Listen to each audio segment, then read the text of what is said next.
तो आप लेना चाहते हो फंडिंग और आपको पता नहीं है फंडिंग कैसे ली जाती है, क्या राउंड्स होते हैं, क्या टेक्निकल चीज़ें होती है फंडिंग के अंदर। आज मैं आपको सारी की सारी बताने वाला हूँ।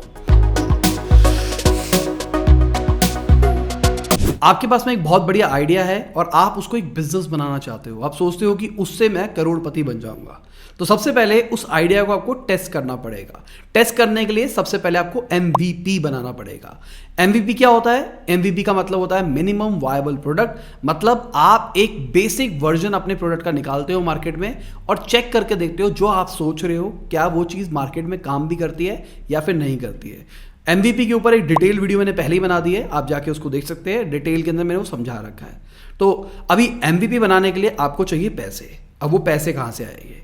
एक ऑप्शन, आपके पास खुद के पैसे हैं, आप खुद का पैसा लगा सकते हैं। दूसरा ऑप्शन, आप अपने पेरेंट्स से मांग सकते हैं कि पापा आप कोई दे दो, या रिश्तेदारों से मांग सकते हैं या फिर दोस्तों से मांग सकते हैं।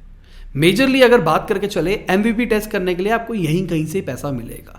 और एक और ऑप्शन है, अगर आप चाहो तो पर्सनल लोन भी ले सकते हो, क्योंकि बिजनेस लोन मिलना बहुत मुश्किल होगा। अगर आप एक अच्छे इंस्टीट्यूट से पढ़े हैं, आपकी अच्छी बैकग्राउंड है, बैकग्राउंड मतलब आप IIT IIM पास आउट हो, तो आप इस टाइम पे एंजल इन्वेस्टर्स को भी ढूंढ सकते हो। मतलब आपको एक बंदा मिल जाएगा जो आपको पैसे दे देगा और वो उस जगह का एक्सपर्ट होगा। तो अभी उस पैसे का यूज करके आप अपने MVP को मार्केट में टेस्ट करके देखते हो कि जो आप सोच रहे हो वो काम करता है या नहीं करता। तो अभी मैंने एक वर्ड यूज किया था एंजल। सबसे पहले इसको समझ लेते हैं। एंजल कौन होते हैं? एंजल वो लोग होते हैं जो आपके लिए एंजल बन के आते हैं। बेसिकली एंजल होते हैं ऐसे इन्वेस्टर जो छोटा अमाउंट इन्वेस्ट करते हैं।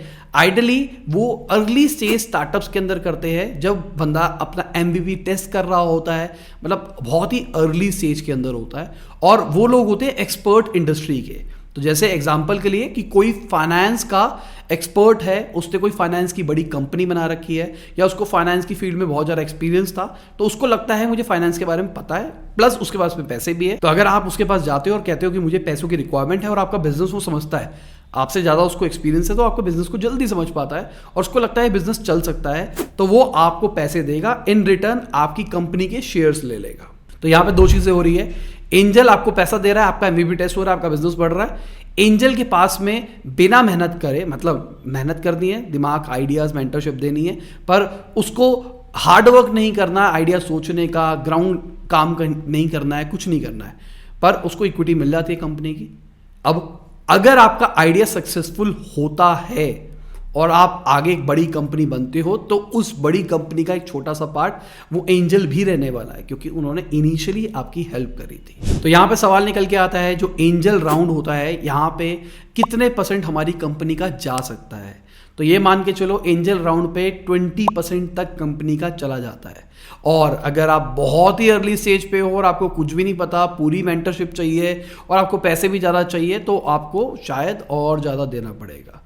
तो डिपेंड कर रहा है कि आपको एंजल राउंड में कितना ज़्यादा फंड चाहिए और आपकी खुद की कैपेबिलिटी क्या है। क्योंकि एंजल राउंड में क्या हो रहा है, आपके ऊपर इन्वेस्ट हो रहा है बस, और कुछ नहीं हो रहा है। आप किस टाइप के हो, आप उसको पसंद आते हो बंदे को या फिर नहीं। अगर आते हैं तो आपको दे देते हैं, क्योंकि सिंपल सी बात, आपके पापा ने भी आपको पैसे नहीं दिए, कोई और पैसे आपको दे रहा है, तो एक बहुत बड़ी बात है। तो अब क्या होता है, आपके पास पैसा आ जाता है और आप अपने आइडिया को स्केल करते हो, मार्केट में लॉन्च करते हो, लोगों को टेस्ट करते हो, सब कुछ करके देखते हो, तो आपको जितना पैसा मिला होता है उसमें से बहुत सारा पैसा खत्म होना शुरू हो जाता है। अब कहाँ पे होता है खत्म? एक तो डेवलपमेंट कॉस्ट, जो आपने आइडिया सोचा था उसका प्रोडक्ट बनेगा, कुछ बनेगा, साथ में मार्केटिंग कॉस्ट और एम्प्लॉय स्टाफ वाफ की सैलरी वगैरह। इस टाइम पे आप सैलरी नहीं ले रहे होते हो, याद रखना इस बात को।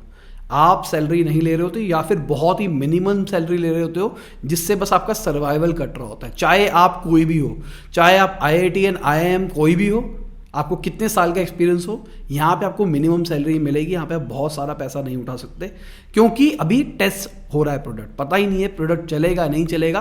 क्योंकि बहुत सारी स्टार्टअप पहले अपने साल के अंदर ही बंद हो जाती है। तो अगर स्टार्टअप बंद हो जाती है तो वो पैसा जीरो हो जाता है, जितना भी इन्वेस्ट किया है। तो आप 20% 30% के लिए एंजल इन्वेस्टर से लड़ रहे हो, पर अगर कंपनी जीरो है तो 0 इज 0, चाहे उसका 20% हो, चाहे 30% हो, चाहे 1% हो। तो बेसिकली जो स्टार्टिंग की स्टेज थी जहां पे आपके अंदर इन्वेस्टमेंट हुई थी उसको कहते हैं सीड इन्वेस्टमेंट। आपके बिजनेस के बीज खरीदने के लिए, मतलब आप खेती बाड़ी कर रहे हो मान के चलते, तो बीज खरीदने के लिए किसने पैसे दिए उसको कहते हैं सीड इन्वेस्टमेंट। तो सीड इन्वेस्टमेंट बहुत ही सॉलिड चीज़ होती है, और अगर आपको कोई सीड इन्वेस्टमेंट दे रहा है तो इसका मतलब वो आप पे बहुत ज़्यादा ट्रस्ट करता है, चाहे आपके वो पेरेंट्स हो चाहे कोई भी हो। अब आपका बिजनेस बड़ा होता है थोड़ा सा, तो आप शायद सुपर एंजल पे भी जा सकते हो। सुपर एंजल कौन होते हैं? अभी एंजल का मतलब मान के चलो, एंजल आपको दे रहे हैं 15, 20, 30 लाख रुपए, 40 लाख रुपए, बस इसी लेवल तक के पैसे दे रहे हैं। सुपर एंजल्स आपको 1-1, 1.5 करोड़ तक दे सकते हैं, ठीक है।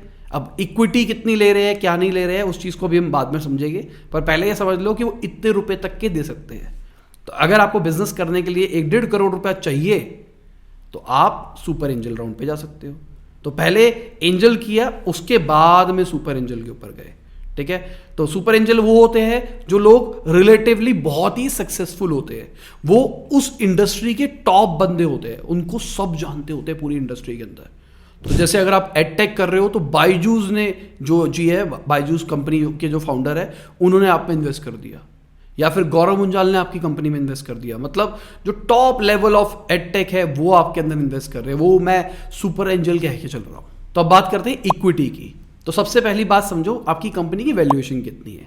तो स्टार्टिंग के अंदर जब आप कंपनी बना रहे हो, सीड स्टेज के अंदर हो, तो आपका प्रोडक्ट कुछ भी नहीं है, प्रोडक्ट आप ही हो, आपकी टीम है, सिर्फ वही चीज़ है, ठीक है। तो उसके ऊपर कोई इन्वेस्ट कर रहा है तो वहां पे बात चलती है सेल्स पिच के हिसाब से कि आप कितना अच्छा कन्विंस कर सकते हो कि भाई मेरी वर्थ इतनी है। आइडिया के ऊपर मत छोड़ो ना, कई लोगों को मैं देखता हूं कि आइडिया के ऊपर खुल जाते हैं, मेरा आइडिया यूनिक है, कोई भी कॉपी मार लेगा आपका आइडिया। कोई भी यूनिक आइडिया नहीं सोचता है, बहुत लोग कम सोचते हैं, और अगर आप सोचते भी हो तो आप जैसी मार्केट में लॉन्च करोगे कोई ना कोई उसको कॉपी मार लेगा।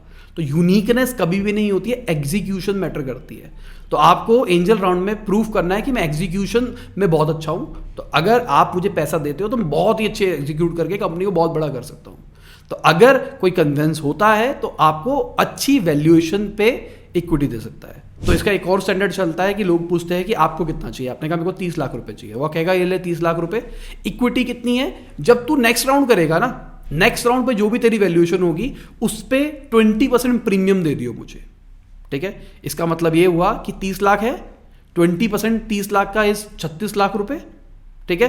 तो अगला राउंड तेरा जितना भी होगा तो मेरे 30 लाख को 36 लाख मान के चल, उसमें 36 लाख से जितनी इक्विटी आती है मेरे को वो दे दियो। तो ये भी एक बहुत बड़ी प्रैक्टिस है जो कि आजकल चल रही है, नेक्स्ट राउंड के हिसाब से अपनी करंट वैल्यूएशन को डिसाइड करना, ठीक है। अब आप सुपर एंजल की तरफ जा रहे हो, यहां पे क्या हो चुका है, यहां पे आपका एमवीपी बन चुका है, कुछ रिवेन्यू आना शुरू हो चुका है, और आपको भी थोड़ा अपने अंदर बिलीफ सिस्टम आ गया है, पर अभी भी आप एक वैल्यूएशन मैट्रिक्स पे नहीं आए हो कि आपकी एक वैल्यूएशन निकाली जा सकती है। तो यहां पे आप देख सकते हो कि जो जो कॉम्पिटिटर्स थे उनको कितनी वैल्यूएशन के ऊपर पैसा मिला था उनकी उस स्टेज के ऊपर। तो मान के चलते हैं आपने 3-4 कॉम्पिटिटर देखे, आपको वैल्यूएशन का आइडिया मिला कि भाई 3 से 5 करोड़ के बीच में वैल्यूएशन होती है जब कोई सुपर वीसी के पास जाता है अपना एमवीपी आइडिया प्रूव करने के बाद में, तो मेरे को भी इसके बीच में मिल जाना चाहिए। तब आपको कितना पैसा चाहिए, अगेन उसके हिसाब से आपकी इक्विटी निकल जाएगी। जैसे अगर 5 करोड़ रुपए वैल्यूएशन होती है कंपनी की एवरेज, आप मान के चल रहे हो, और आपको 50 लाख की जरूरत है, तो मतलब 10% आपका यहां पे चला जाए। जो मैं आपको ये चीजें बता रहा हूं, एक रियलिटी केस बता रहा हूं, क्योंकि मुझे फाउंडर अनफिल्टर करते हुए बहुत टाइम हो गया, बहुत सारे फाउंडर से अलग अलग जानकारियां मिली, और वो सारियों को क्यूमुलेटिव आप लोगों से शेयर कर रहा हूं कि क्या क्या होता है। तो इतनी प्रैक्टिकल वीडियो आपको नहीं मिलेगी, और ये एकदम ऑनेस्ट सारी चीजें मिल रही है, आपको डेटा पॉइंट्स मिल रहे हैं किसके ऊपर आपको आगे फ्यूचर में काम करना है। अब सुपर वीसी से भी आपके पास पैसा आ जाता है तो आप थोड़े और बड़े हो जाते हो।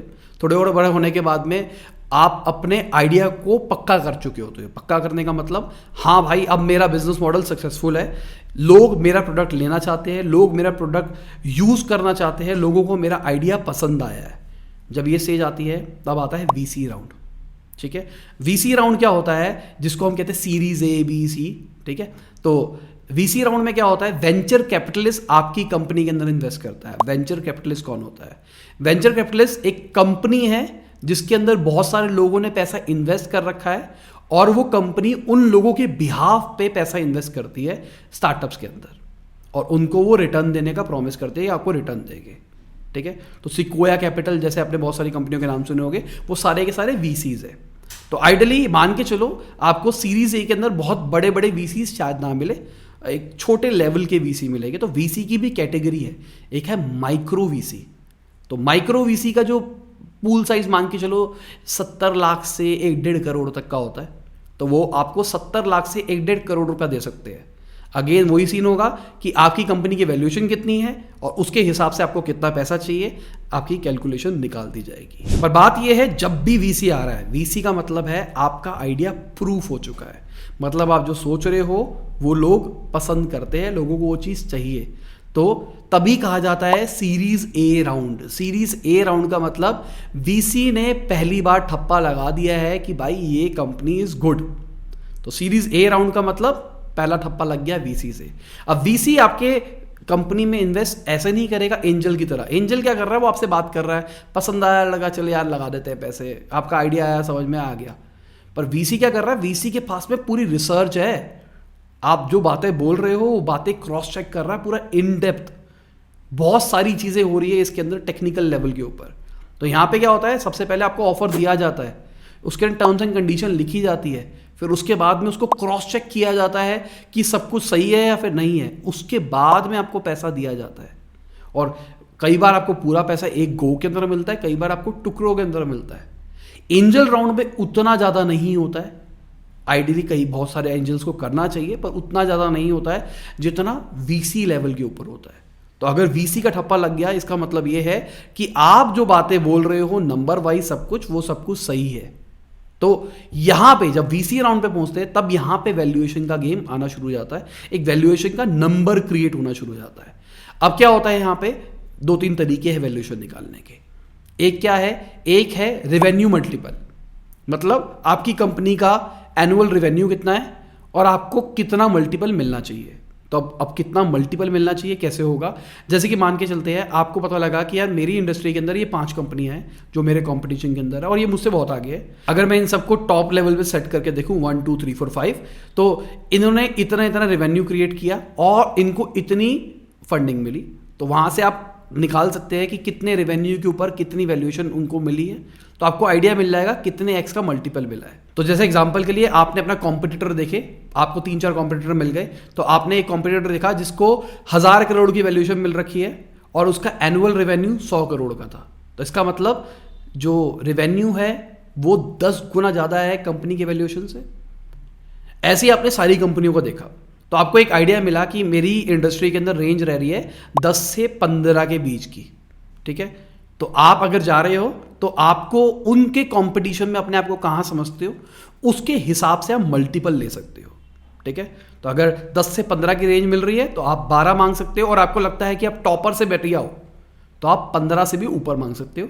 अगेन यहाँ पे बहुत सारे मैट्रिक्स आ रहे हैं रेवेन्यू के अलावा, यहाँ पे आपको, आपकी टीम को किस तेजी से आपकी ग्रोथ हो रही है वो सब कुछ देखा जा रहा है। और ये एनुअल रेवेन्यू नहीं चेक करा जाता नॉर्मली, बेसिकली क्या करते हैं पिछले 3 महीने का रेवेन्यू देखा जाता है और उसको उसके हिसाब से साल का निकाल दिया जाता है। मतलब इस महीने 1 करोड़ हुआ, उससे पिछले 80 हुआ था, उससे पहले 60 हुआ था, तो मतलब इतनी ग्रोथ रेट आ रही है तो इतने वैल्यूएशन पहुंच जाएगी साल के एंड तक जाते जाते, मतलब इतना रेवेन्यू पहुंच जाएगा साल के आते आते, ठीक है।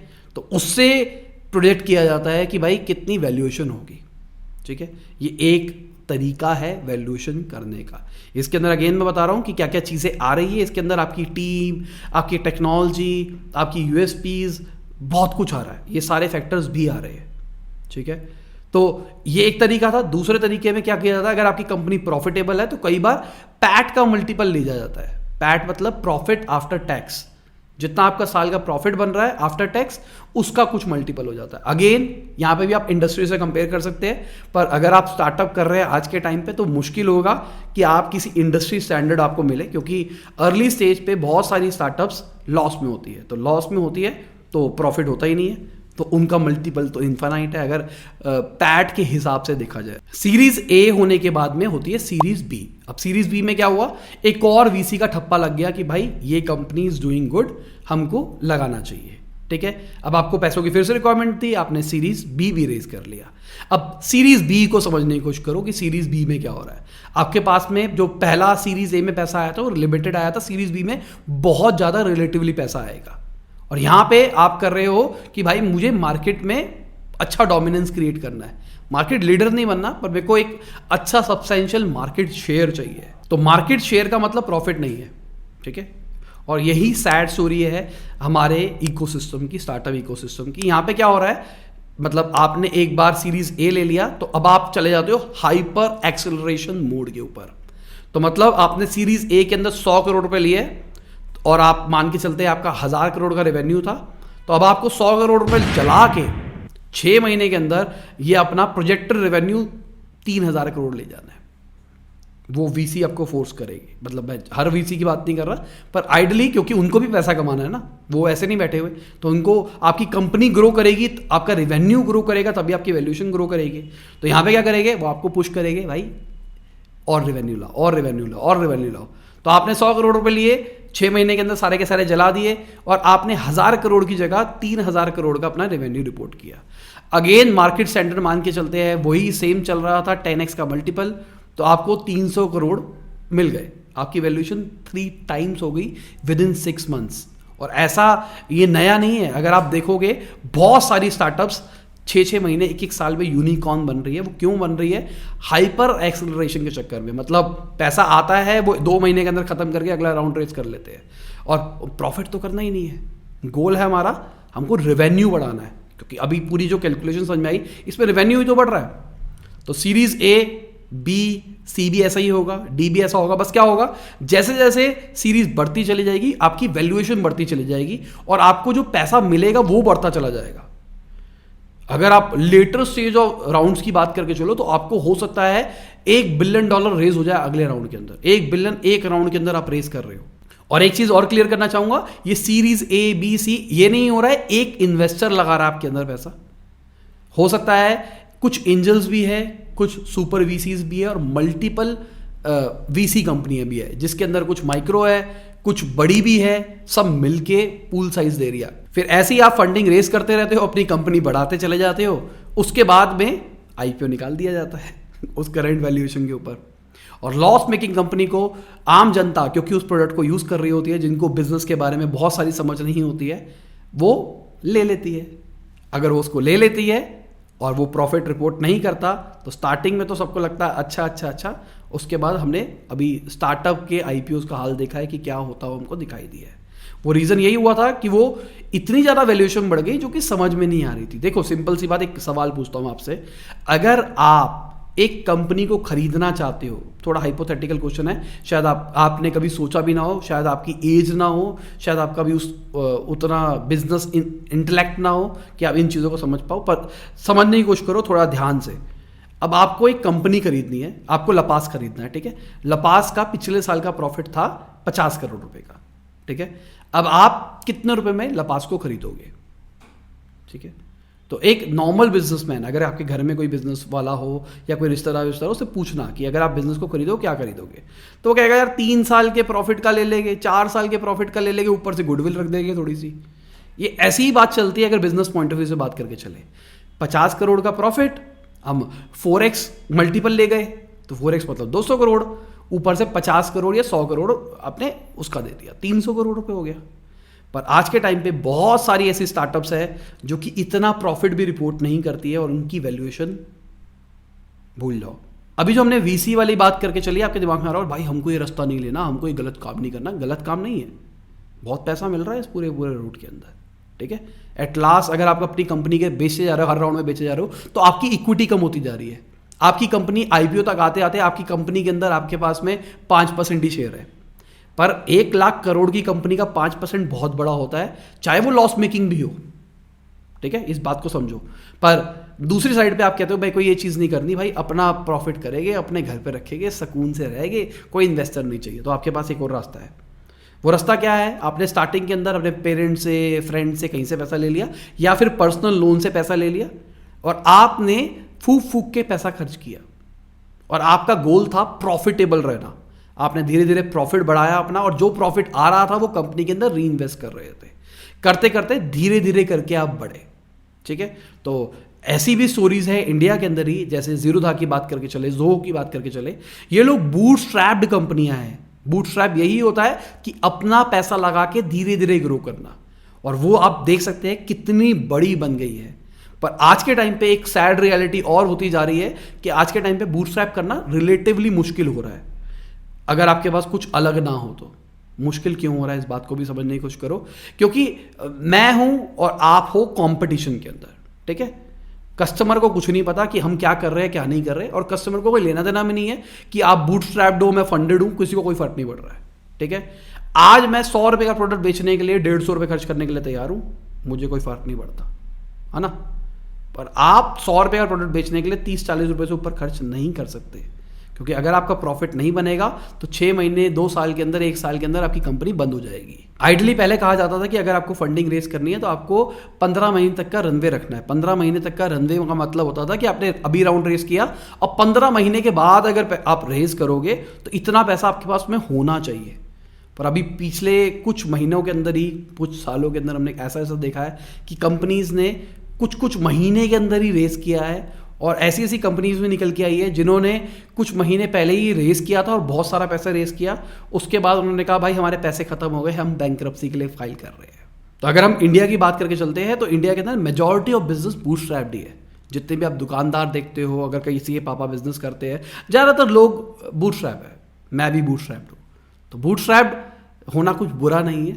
हाँ, आपकी कंपनी की वैल्यूएशन नहीं होती है, आपके पास टेंशन कम होती है, और जो पैसा आता है वो आपका ही रहता है, और आप सेटिस्फाइड रहते हो जिंदगी के अंदर। गलत कुछ भी नहीं है, दोनों रास्ते सही है, दोनों रास्तों से अच्छे पैसे कमाए जा सकते हैं, पर दोनों के अलग अलग प्रोज एंड कॉन्स हैं। और अगर आप बूटस्ट्रैप के ऊपर जाना चाहते हो तो एक छोटा सा ग्रोथ हैक बताना चाहूँगा। एक और नई चीज़ शुरू हुई है, अभी नहीं हुई है, बहुत टाइम से हुई है, उसको कहते हैं हम क्राउड फंडिंग। यहाँ पे क्या होता है, आप अपना प्रोडक्ट निकालने वाले हो, निकालने से पहले ही आपने कहीं पे लिस्ट कर दिया मैं ये प्रोडक्ट बेचना चाहता हूँ, और आपने लोगों को कहा कि आप मुझे पैसा दो और आपके पैसे इकट्ठे करके मैं प्रोडक्ट बनाऊंगा। तो जो लोग इंटरेस्टेड होते हैं वो लोग इन्वेस्ट करते हैं आपकी कंपनी में, और लॉजिकली इक्विटी नहीं ले रहे हैं वो आपकी कंपनी की, यहाँ पे वो आपकी कंपनी में पैसा डाल रहे हैं इन रिटर्न कि उनको वो प्रोडक्ट मिलेगा। तो ये भी एक बहुत ही अच्छा तरीका है, पर ये प्रोडक्ट बेस्ड इंडस्ट्रीज के अंदर ज़्यादा काम आता है, और इंडिया भी धीरे धीरे ग्रो कर रहा है क्राउड फंडिंग के अंदर, उतना बड़ा ग्रो नहीं हुआ है अभी तक। बहुत सारे लोगों को नहीं पता है क्राउड फंडिंग क्या होती है। चलो, उम्मीद करता हूं आपको अब कभी भी ये स्टार्टअप राउंड्स, फंडिंग, वैल्यूएशन, इसके रिगार्डिंग कभी नहीं किसी से पूछना पड़ेगा। आपको पूरा एक प्रैक्टिकल नॉलेज दे दिया है मैंने, किस तरीके से ये राउंड्स होते हैं, किस तरीके से नेगोशिएशन होता है, और किस तरीके से वैल्यूएशन डिसाइड होती है। बाय, गुड नाइट, शब बखैर, खुदा हाफिज, गुड मॉर्निंग आफ्टरनून, जब भी आप वीडियो को देख रहे हैं। जय हिंद, वंदे मातरम।